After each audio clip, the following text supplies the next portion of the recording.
നമസ്കാരം. Raf talk ഫുട്ബോളിലേക്ക് അവർക്കും സ്വാഗതം. യുവേഫ ചാമ്പ്യൻസ് ലീഗിന്റെ റൗണ്ട് ഓഫ് 16 ആദ്യപാദ മത്സരത്തിൽ FC ബാഴ്സലോണ നാപ്പോളിയുമായിട്ട് കളിക്കുകയാണ്. 2 സീസണുകൾക്ക് ശേഷമാണ് യുവേഫ ചാമ്പ്യൻസ് ലീഗിന്റെ റൗണ്ട് ഓഫ് 16 ബാഴ്സലോണ എത്തുന്നതെന്ന കാര്യം ശ്രദ്ധിക്കുക.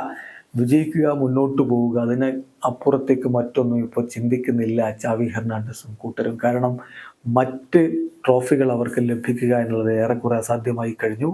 ഇനി സാധ്യത UCL മികച്ച പ്രകടനം നടത്തുക, കിരീടത്തോടുകൂടി ചാവിക്ക് വിടവാങ്ങൽ ഒരുക്കുക. സാധിക്കുമെന്നുള്ളത് കണ്ടറിയണം.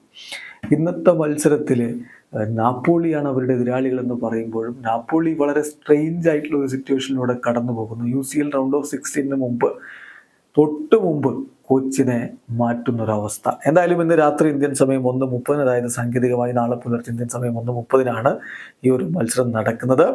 2 ടീമിൻ്റെയും ഫോം ഗൈഡ് ഒന്ന് പരിശോധിക്കാം. നാപ്പോളി അവസാനമായി കളിച്ച 5 കളികളിൽ 2 കളികളാണ് വിജയിച്ചത്, 2 സമനിലകൾ, 1 തോൽവി. ബാഴ്സലോണ അവസാനം കളിച്ച 5 കളികളിൽ 1 മാത്രമേ തോറ്റുള്ളൂ, 3 വിജയവും 1 സമനിലയും അവർ നേടിയിട്ടുണ്ട്. യുവേഫ ചാമ്പ്യൻസ് ലീഗിന്റെ ഒഫീഷ്യൽ വെബ്സൈറ്റ് നൽകുന്ന വിവരപ്രകാരം 2 ടീമും 2 തവണ വീതം ഏറ്റുമുട്ടിയപ്പോൾ ബാഴ്സലോണ 1 കളി വിജയിച്ചു, 1 കളി സമനില.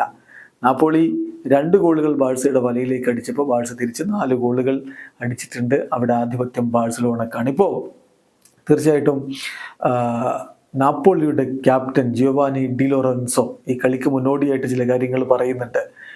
ഒരു കോച്ചിനെ ചേഞ്ച് ചെയ്യുന്നു, 3ാം തവണ സീസണിൽ ചേഞ്ച് ചെയ്യുന്നു. അതിനർത്ഥം എന്താ? ചില കാര്യങ്ങൾ നല്ല രൂപത്തിൽ വർക്ക് ചെയ്യുന്നില്ല എന്നുള്ളതാണ്. സ്ക്വാഡ് ഈ കാര്യത്തിൽ വളരെ അവെയറാണ്. സിറ്റുവേഷൻ കൃത്യമായിട്ട് ഞങ്ങൾക്കറിയാം. ഞങ്ങൾ കൂടുതൽ മികച്ച രൂപത്തിൽ കാര്യങ്ങൾ ചെയ്യേണ്ടതുണ്ട്. എന്തായാലും പുതിയ കോച്ചിനോടൊപ്പം നല്ല രൂപത്തിൽ മുന്നോട്ട് പോകാൻ തന്നെയാണ് ഞങ്ങൾ ആഗ്രഹിക്കുന്നത് എന്നാണ് ഇപ്പോൾ അവരുടെ നായകൻ പറയുന്നത്. അതേസമയം ചാവി ഹെർണാണ്ടസ് ഈ ഒരു വിഷയത്തിൽ പ്രതികരിച്ചിട്ടുള്ളത് ഇത് വളരെ സ്ട്രെയിഞ്ച് ആയിട്ടുള്ള ഒരു കാര്യമാണ് എന്നാണ്. അദ്ദേഹം പറയുന്നു, ഞങ്ങൾ ഇവിടെ എത്തിയിരിക്കുന്നത് വളരെയധികം പ്രതീക്ഷയോടുകൂടി തന്നെയാണ്, എങ്കിലും ഇത് വളരെ സ്ട്രെയിഞ്ച് ആയിട്ടുള്ള ഒരു സെനാരിയോയാണ്. നാപ്പോളി ടീം മത്സരത്തിന് തൊട്ട് മുമ്പ് കോച്ചിനെ മാറ്റുന്നു.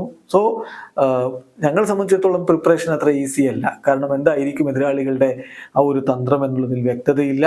At the end of the day ഞങ്ങൾ ഇവിടെ കളിക്കാൻ എത്തുന്നത് ഇറ്റാലിയൻ ചാമ്പ്യൻസിനെതിരെയാണ് എന്ന വ്യക്തമായ ബോധ്യം ഞങ്ങൾക്കുണ്ട്. അതുകൊണ്ട് തന്നെ ഈ മത്സരത്തിൽ ഞങ്ങളാണ് ഫേവറിറ്റ്സ് എന്ന് ഞാൻ പറയില്ല. 50-50 ആയിട്ടാണ് ഞാൻ കാണുന്നത്. ബാക്കി കളിക്കളത്തിൽ കാണിക്കേണ്ടതുണ്ട്. എന്തായാലും ഈ ഒരു മത്സരത്തിലും പിന്നെ ആഴ്ചകൾക്ക് ശേഷം ഞങ്ങൾ വീണ്ടും പരസ്പരം ഏറ്റുമുട്ടുന്ന ഘട്ടത്തിലും നല്ല രൂപത്തിൽ പെർഫോം ചെയ്ത് ഞങ്ങളാണ് ബെറ്റർ എന്ന് കളിക്കളത്തിൽ ഞങ്ങൾ കാണിച്ചെങ്കിൽ മാത്രമേ കാര്യമുള്ളൂ. ബാക്കി കാര്യങ്ങളിലൊന്നും ഒരു പ്രസക്തിയുമില്ല എന്നാണ് ഇപ്പോൾ ചാവി ഹെർണാണ്ടസ് പറയുന്നത്. വീഡിയോ അവസാനിക്കുന്നു. ഫുട്ബോൾ ലോകത്തെ കൂടുതൽ വിശേഷങ്ങളുമായി റാഫ് ടോക്സ് കൊണ്ടുവരാം.